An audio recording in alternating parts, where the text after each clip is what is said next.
வணக்கம். ஈஸியாகவும் சிம்பிளாகவும் டேஸ்ட்டாகவும் பரோட்டா செய்ய போகிறேன். அது மைதா மாவு கொஞ்சம் தேவையான அளவுக்கு எடுத்து வச்சுருக்கிறேன். அதே போல் பார்த்தீங்கன்னா எண்ணெய் ஒரு 50 ml எடுத்து வச்சுருக்கிறேன். அப்புறம் பார்த்தீங்கன்னா உப்பு ஒரு தேவையான அளவுக்கு எடுத்து வச்சுருக்கிறேன். இப்போது இந்த மைதா மாவை நல்லா பிசைஞ்சு எடுத்துக்க போகிறோம். தேவையான அளவுக்கு உப்பு போட்டுக்கிறேன். நல்லா சாஃப்டாக பிசைஞ்சு எடுத்துக்க போகிறேன். நல்லா நைஸாக இருக்கும் பரோட்டா. பரோட்டாவுக்கு நல்லா பிசைஞ்சு வச்சுட்டு இருக்கேன். நல்லா நைஸாக இருக்குது, நல்லா வந்தமாக வச்சுருக்கு. இது ஒரு 20 நிமிஷம் அப்படியே டோக் பண்ணி வைப்போம். துணி போட்டு மூடி வைக்கிறேன்.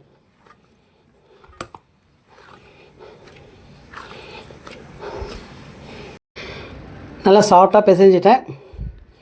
இப்போ துணி போட்டு மூடிக்க போகிறேன். வெள்ளை துணி போட்டு மூடி வச்சுக்கிறேன்.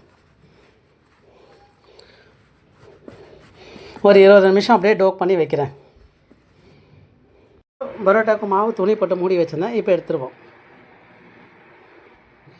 நல்லா சாஃப்டாக இருக்குது. மற்ற ஒரு 25 பரோட்டா ரெடி பண்ணுறேன். 25 பரோட்டா வந்து ஆர்டர் கிடச்சிருக்கிறதுனால 25 பரோட்டா ரெடி பண்ணுறேன். நல்லா ஸ்வீட்டாகவும் சாஃப்டாகவும் ரெடி பண்ணியிருக்கேன். இப்போ இது நூல் பரோட்டா மாதிரி பரட்டி எடுக்க போகிறேன். இப்போ பரோட்டாவை லேசாக தேய்ச்சி திருப்பி இது ஒரு 2 நிமிஷம் டோக் பண்ண போகிறேன்.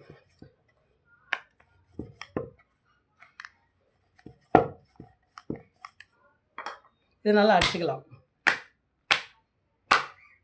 இது மாதிரி நல்லா அடித்து நல்லா நைஸாக பண்ணிவிட்டு எடுத்துக்க போகிறோம். இப்போ இதை இந்த மாதிரி பண்ணி வச்சுக்க போகிறேன். சரி, இந்த மாதிரி பண்ணிவிட்டு இதை டோக் பண்ணிக்க போகிறேன். நல்லா பரோட்டா திரட்டி வச்சுருக்கிறேன். நல்லா ரோல் பண்ணி வச்சுருக்கிறேன். இது ஒரு 5 நிமிஷம் இருக்கட்டும். இப்போ நூல் மாதிரி திரட்டிக்க போகிறேன்.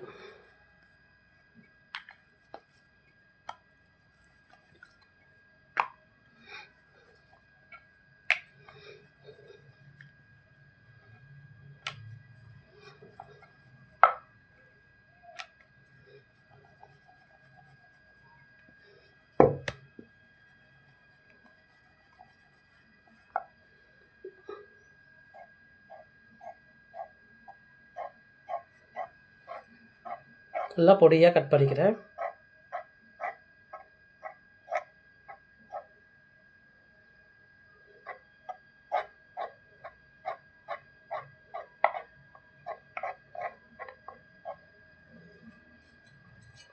இது போல் லேசாக எண்ணெய் ஊற்றிக்கிறேன்.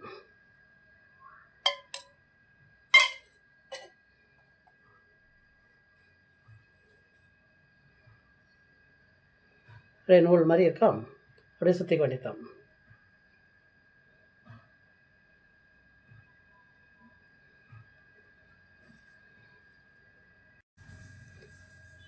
இப்போ அப்படியே போட்டோம்னா நல்லா பொடி பொடியாக வந்து சாஃப்டாக இருக்கும் சப்பாத்தி.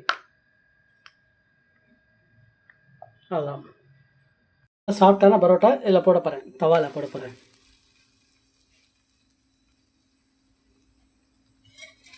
அதுக்கு மேலே லேசாக எண்ணெய் ஊற்றிக்கிறேன்.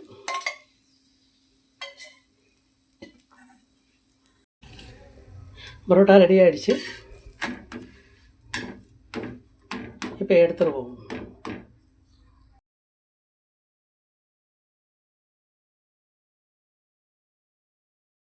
ஈஸியாக சிம்பிளாகவும் பரோட்டா ரெடி. அதே போல் பார்த்தீங்கன்னா 20 பரோட்டா ஒரு ரெடி பண்ணியிருக்கிறேன். இது ஒரு ஆர்டர் கிடச்சிருக்கிறதுனால ஈஸியாகவும் சிம்பிளாகவும் ரெடி ஆகிடுச்சு. அப்படியே நல்லா சாஃப்டாக இருக்கும். நல்லா பூ மாதிரி பரோட்டா.